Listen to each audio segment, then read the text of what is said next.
This is the painting that reminded me why I actually enjoy the process. Not because it was easy, but because it wasn't. Here's exactly how it came together. These are the supplies I used for the painting. I'm using Montmartre acrylic paints, the shades are available on the screen, and I'm using camel acrylic gesso and the decor varnish. A water cup for our brushes to stay happy, and a palette, though it doesn't look like one. I'm using some basic flat and round paint brushes and a few palette knives, I guess. So, let the journey begin. I'm unwrapping the canvas right now and I'm going to prime it.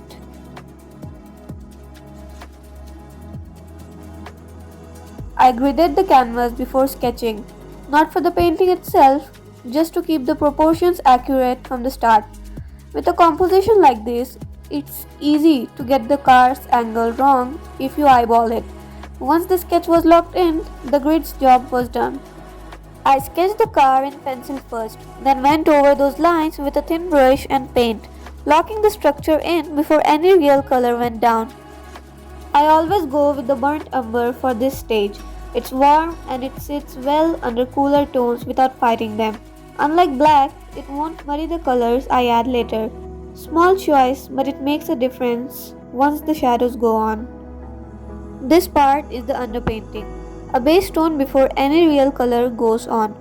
I mixed burnt umber with white and a hint of red, and the pinkish tone that came out honestly surprised me. I just fell in love with the pinkish tone. Sometimes the magic happens in these small, unplanned moments. These small moments matter more than people think. Half of the painting isn't the technique, it's these little unplanned reactions you have along the way. They're what make a piece feel alive instead of mechanical. After that, I mix burnt umber and phthalo blue to cover the corners of the canvas. It's not about rushing to finish, it's about setting the mood before any detail goes in. These early moments decide the whole feel of the painting before a single highlight is even added.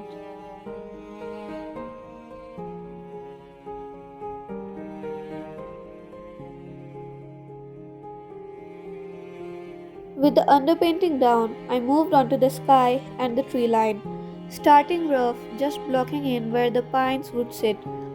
I kept the car untouched for now, focusing on getting the background to feel deep and quiet before bringing any detail back into the car itself. Everything here is loose on purpose. It's easier to fix a rough shape than to loosen up something overworked. While I'm painting, you'll notice I've taped off the car.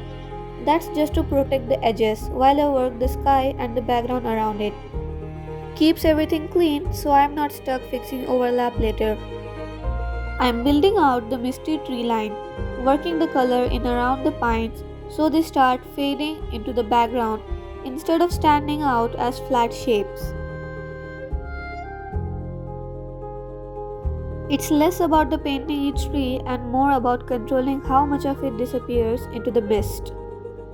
The trick here is restraint.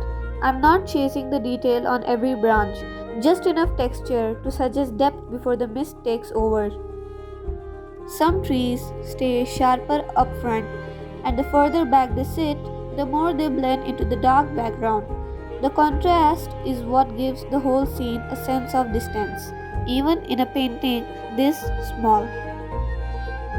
It's time to bring in the road, same tone as the sky so everything feels connected instead of looking like two separate paintings stitched together. For blending, I actually used a makeup brush. Ironic since I hate doing actual makeup, but hand me one for painting and I'm all in. The soft bristles make a real difference here. They soften the edge between the road and the car without wiping out the texture underneath. I'm working it in circular motions, gradually pulling that blue tone forward so it fades naturally instead of cutting off in a hard line. It's just a small tool swap, but it saves so much time compared to trying to get the same softness with a regular brush. By the time this blending pass is done, the car should look like it's actually sitting in the fog, not just placed on the top of a painted background. That transition between road and mist is honestly one of my favorite parts. of this whole piece. Even though it's barely noticeable, once it's finished, sometimes the details nobody comments on are the ones that make the biggest difference. I'm adding the car's light glow onto the wet road, soft streaks reflecting off the damp surface, pulling the color down instead of keeping it locked to the highlights alone. That reflection is what really sells the wet road feeling. Without it, the road just looks flat and dry. With the road and background settled, it's time to bring the car itself to life. I started with the windshield, deep, almost black, since glass at night barely reflects anything except the faintest hint of the sky above it. From there, I worked into the body panels, keeping the tone dark but layering in enough variation so it doesn't read as one flat block of black. Every subtle shift in value here is what will let the headlights and details pop once they got in. The window and side mirror needed the most restraint, just enough definition to read as glass and metal without overworking them. I actually missed recording the doors going in, just happened too fast between shots. By the way, here's a quick look of my palette.